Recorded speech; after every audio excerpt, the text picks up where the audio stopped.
FNAF 2 just launched on Rotten Tomatoes with a 13% score, and I was lucky enough to go into the movie completely blind. I had barely any spoilers and was able to enjoy the full movie blind. In this video, I'm going to be breaking down different aspects of the movie and comparing it to the original to see what comes out on top. Now, of course, I have my personal thoughts on the movie, which I'll explain at the very end of the video, and I just want to issue one final warning: this is a spoiler review. This has spoilers for the second movie and the first movie. If you have not watched it, please go to the cinema or purchase it on DVD depending on when you watch this. Go watch the movie. I also wanted to quickly just hop in and apologize if the editing is a little bit bad on this one. It's because I'm working on 2 other videos that I'm going to get out this month, so have fun waiting for those. Alright, let's get straight into it. Starting off with probably one of the most important parts of the list, especially when talking about FNAF 2, is the characters.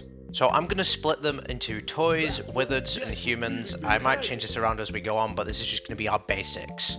Starting with the toys, I gotta give props to Jim Henson's Creature Shop. These guys look straight out of the games, and I gotta commend them for that. But I do have one issue with them: the way their voices have been used in the marketing and the movie. Now, don't get me wrong, I think all the voice actors for the animatronics in this did a fantastic job, to the point where I had to do double takes on MatPat's Toy Bonnie voice. But my issue is how heavily they were pushing the voice actors with the cast, when half of them were barely used at all. The only VA who got proper significant screen time in the movie was Megan Fox's Toy Chica, and we all know why. It's because Megan Fox would have been the most expensive voice actor they've ever hired, so they're trying to milk every last penny of that. And in the end, it felt like both Kellen and MatPat got sidelined quite hard for most of the movie, with I think both of them having about 5 to 6 lines each, and I just think that's quite disappointing considering, to my knowledge at least, both MatPat and Kellen did most of the marketing, with Megan Fox being at 0. And don't get me wrong, again, I think Megan Fox did an incredible job in the movie. I just wish the others would have had some time to shine as well. But enough talking about the voices, let's move on to the actual designs of these things. Like I said earlier, these guys look fantastic, with my favorite probably being Mangle. Every time it moves around, it feels like it was just taken straight out of the games, and I'm not even sure whether it was a full puppet or CGI at some points, but they did so much to make it seem real. It feels like each and every design was meticulously looked over to make sure they were getting every single detail right, and it just makes me even more excited to see what they do in the future. Just wanted to break in here and say, I'm trying to hit 10k by the end of the year. Please subscribe, even if you don't agree with my opinion. Now, obviously the toys were the main focus of the movie, which didn't really surprise me. A lot of the time was spent building up the toys as the big bad of the movie, but this definitely made some things feel complicated. For example, the wizards. These guys were crammed into as much marketing as I can remember, but in the movie they were used for probably not longer than about 3 minutes. This one did really disappoint me, due to the fact that the wizards are some of my favourite characters, and definitely the most interesting and unique looking ones in FNAF 2. It just felt like they were rushing to put them in the movie and try and have them find a place instead of actually creating a purpose for them. And I think what's saddest of all is that Withered Bonnie, who is one of the most popular Withered characters, was the most underutilized out of them all, with him only having one scene. That's right, the scene where he breaks the vent in the trailer was his only scene in the entire movie. That is if we don't count when they were in the storage closet, but they weren't even active then. The wizards were definitely mine and a lot of people's biggest disappointment in the movie. I think Foxy definitely got done the dirtiest, as he quite literally got reduced to standing still while waiting to be deactivated. And I think the reason the wizards kind of got left on the side so much is because the movie was trying to rush through the marionette's big plan, and doing that meant that the withered scenes had to be pulled back. Speaking of which, the marionette, or the puppet, was the main villain of this movie. And you know what? I think the way they handled Charlotte's backstory was actually really good. They had me hooked for the entire beginning scene, her motive was pretty solid. I do think at some point it gets a bit much, but they definitely did a good job at keeping it at a level. The only time I think it gets a bit much is when she's using the animatronics to break into random people's houses to try and kill them for hurting her. Which I get the motive is to go after parents, but these were not the people that were around her during the day she got killed. But other than that, I think she had a really good story throughout the movie. And the actual design of the puppet was incredible, with the mask being slightly tweaked to fit more of the horror theme. The only thing that confuses me is I don't know why she can possess people now, but that's also something she can kind of just do in this movie. It's never really explained. She ends up possessing Lisa, who is one of our human characters, for pretty much most of the movie. Speaking of which, oh boy, let's go to the human characters. This one is going to be long. Alright, I think it's fair to start with Mike. I think in comparison to him in the first movie, he keeps similar traits that he had, although as a character he has grown and he is definitely a lot more of an active parental figure. Personality-wise and behavior-wise, he's not really changed too much from the first movie, outside of like wanting to date Vanessa before changing his mind after speaking to Henry. I do think Mike benefits from not changing too much in between movies. His character was simple enough to understand in the first movie and it's pretty much the same here. Although his decision to keep going back and forth on trusting Vanessa is really weird throughout the movie, I will say that. I do like his relationship with Abby throughout the movie, it definitely shows a brotherly bond. Speaking of which, Abby in this movie is pretty much more of the same. Piper Rubio continued to do a great job in this movie, just like she did in the last one. There's not really much else to add other than I like her back and forth with her robotics teacher, Mr. Berg. To be fair, I think Mr. Berg as a character is pretty simple. He's supposed to just be a one-off, like half a bad guy. Okay, moving on to Vanessa. This one is going to be a long one. Vanessa in this movie felt different in a good way. She had a bit more emotion to her. She felt like she actually fit with the story a bit more this time. And when it came to dialogue, I felt that she bounced off her castmates pretty well. Everything felt a bit more smooth, unlike the last movie. She does have this arc over the movie of trying to escape the trauma that Afton inflicted on her mentally, which I think every scene showing this was done pretty damn well. But even after confronting Afton in her dreams, she still continues to lie to the people around her, which ends up hurting her in the long run. Maybe in the third movie she might have some more character progression when she's not being possessed by Charlotte, but at the moment she's kind of like paused in time until she gets free. But it's time to move on to one of the new characters introduced in this movie. Henry is one of the many new characters brought into this movie, and I think he's the one that fits the absolute most when it comes to his appearance here. He's only in the movie for a short time, but he was a blast to have on screen. He had some great emotional moments, and it was just some brilliant acting. And it did feel like a really natural way to push the story forward too. Now to move on to one of the characters I think was not implemented very well in this movie. Michael Afton. This guy felt so shoehorned into the story at the last possible second. I think Freddie Carter, the actor who was playing him, did an amazing job with what he was given. But having Michael Afton be the Disney twist villain at the end of the movies fell so flat on its face, especially when he was defeated about 30 seconds after finishing his big speech. And I know at the end of the movie he escaped, so hopefully in the next one he's got a little bit more of an active involvement in the story, but we will just have to wait and see.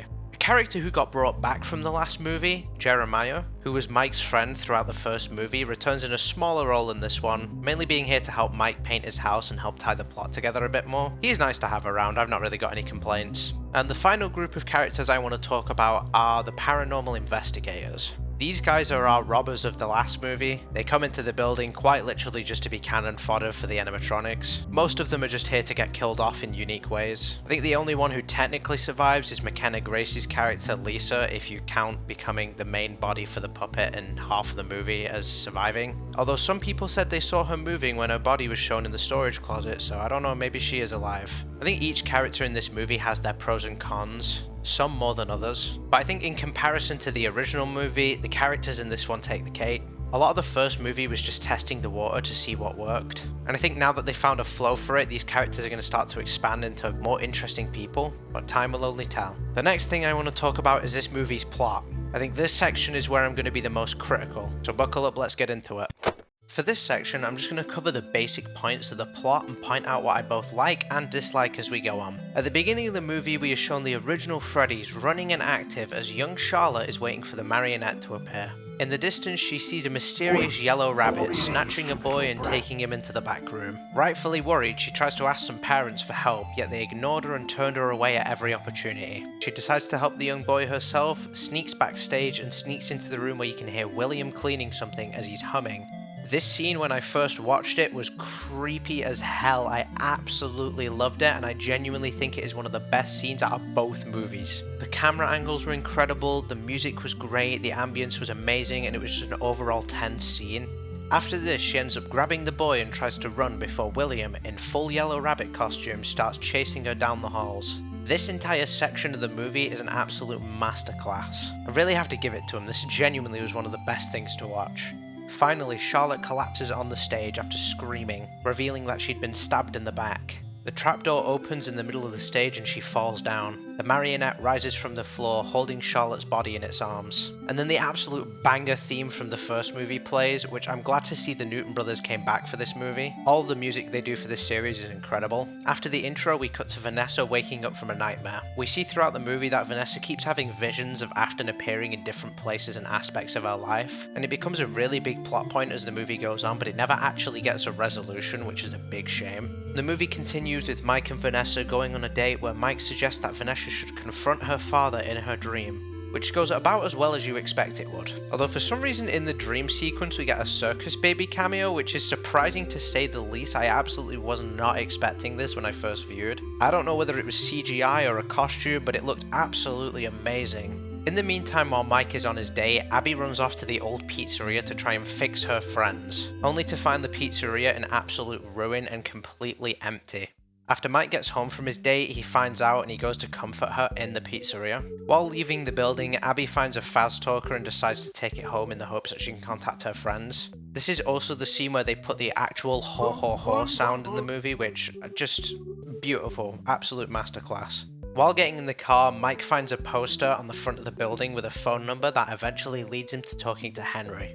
I think this entire little section of the movie is paced out so well. It's so nice to see them keep the dream continuity from the last movie, while also allowing it to be unique in its own way. Along with this, it's nice to see Mike step up in a parental role for Abby and actually be able to comfort her in a suitable way, which he wasn't able to properly do in the last movie. After Mike finds the poster, it cuts to our paranormal investigators. Like I stated earlier, these guys are just similar to the robbers that broke into Freddy in the last movie. They are here to get killed, and that's what happens. Each of them one by one get picked off, while the only one that technically lives is Lisa, who becomes possessed by the marionette. This is also the same scene where Michael Afton is introduced, as he's the one giving them the tour of the building. And another thing I noticed for a horror movie, these are some of the only real kills we get in the movie outside of Mr. Berg later on. Nobody actually dies. I think another thing I want to note in here is that Michael in the movie actually ends up as a bad guy, unlike the games, which I think is interesting enough to spice it up a bit. To skip ahead partially, Abby's Faz talker eventually starts telling her to come to the pizzeria. And when she does, she meets Toy Chica, who, let's be honest, only has this many lines because Megan Fox was expensive. But honestly, that's not entirely a bad thing. She did an absolutely great job for Toy Chica's voice, and it kept me relatively engaged throughout the movie. I just wish that they would have let some of the other characters shine a bit more too. Vanessa ends up going to Mike's house and finding drawings of Abby and Chica together in the original restaurant. In a panic, she goes to confront Charlotte, which ends up getting her held captive. I do think Vanessa going alone to Freddy's when she knows Charlie is dangerous is really stupid. It's an incredibly weird and out of character thing for her to do. It seems like a major leap in logic, and I think this is where the movie slowly begins to lose its momentum. Abby goes to the pizzeria to tell Chica that her teacher broke her science project. Chica offers to go with Abby and be her science project if she can help them get free. Abby agrees, and Charlotte uses Abby in the restaurant to manipulate Vanessa into removing the perimeter lock on the building so the animatronics can leave. I do think this whole scene plays out really well, to be fair, not much else to say. This section is handled incredibly well. While this is all going on, Mike is speaking to Henry, and he ends up finding out more history about Fazbear's and Charlotte. Along with being gifted a music box after telling Henry that he needs to go to the old location because he thinks Abby may be there, this same music box gets used later to defeat the puppet in the final act of the movie. After Mike breaks into the building through the window, he stumbles upon the most underutilized characters in the whole movie. This will forever make me upset. How much hype the Wizards got leading up to this movie just to get sidelined so hard is actually crazy. We cut to Abby at the science fair with Toy Chica, and after Mr. Berg disrespects her just a little too hard, Toy Chica goes to see what's going on in his head by literally crushing it. I think outside of Mangle's kill in the beginning, this was definitely the most creative kill in the entire movie. Finally, we move on to Act 3 of the movie, and I'm gonna be honest with you, this is where it begins to fall off. Abby wins the science fair while Mike is trying to track down the animatronics, with Vanessa driving around looking for them. Now, while Freddy and Bonnie fail to go on a murder spree, Mangle is hitching a ride on top of Vanessa's car, and Mike gets stuck actually playing Five Nights at Freddy's. The biggest complaint people had about the first movie was that the gameplay of FNAF was never actually implemented. Well, this time it is. And to be fair, they did it well with what they had. Mike uses the mask on the Wizards and it works on everyone except for Foxy. Oh, but don't worry, it doesn't matter that it failed on Foxy because you see Mike has plot armor. Foxy stands in the doorway for 35 seconds watching Mike prepare to deactivate him and chooses to do absolutely nothing until the last possible second. I think this is the dumbest possible scene in the movie. As much as I hate to say it because the Wizards are my favourite, this scene just felt so wrong characteristically. I mean, Bonnie, for example, gets the vent closed on him right in front of him, and Foxy just stands there and waits to be deactivated. I hope in the next movie they bring these characters back in a way that'll let them have a little bit more screen time and maybe have some justice for the last movie, but we'll just have to wait and see. Anyway, this deactivation also shuts down the toy animatronics.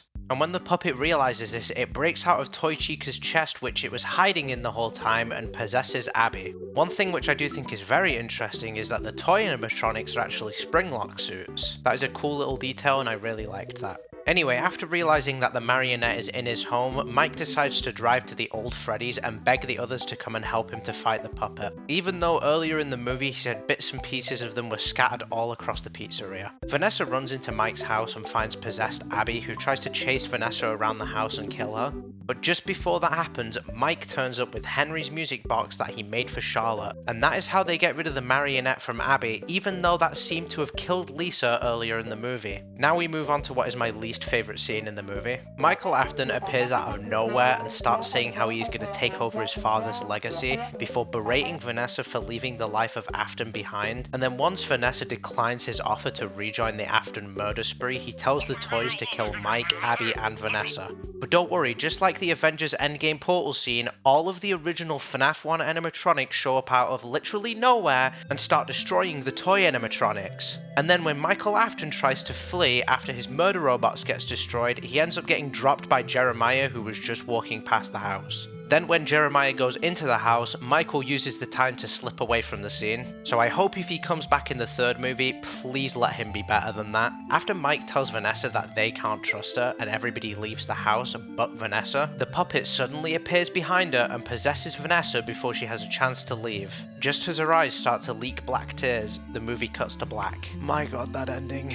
I'll discuss the post-credits scene soon, but I need to say, the ending here did disappoint me quite a bit. It felt as if a lot of scenes were missing or had just been cut out of the movie, and that maybe it should have gone on for just a little bit longer, and that would have probably fixed some of the problems the movie had. But I want to get back to positivity, so let's talk about the post-credit scenes. Holy, both of them were incredible. As soon as I heard the words horror attraction, I knew exactly what was happening, and them saying we found a real one was actually so cool. And the early design for Springtrap that we got, the little that we see under the plastic wrap, looks so good. This film has made me incredibly excited for the third movie. And the final end credit scene was Henry's speech. The callback to Pizzeria Sim was amazing. They knew absolutely what they were doing with these. It is Henry telling Mike over the phone or over a cassette tape that he was William's business partner and that he still has old equipment to track the animatronics. Right as he begins to mention that the marionette might be watching him, all of the electronics start bugging out and you hear something crashing in the background just before the connection cuts.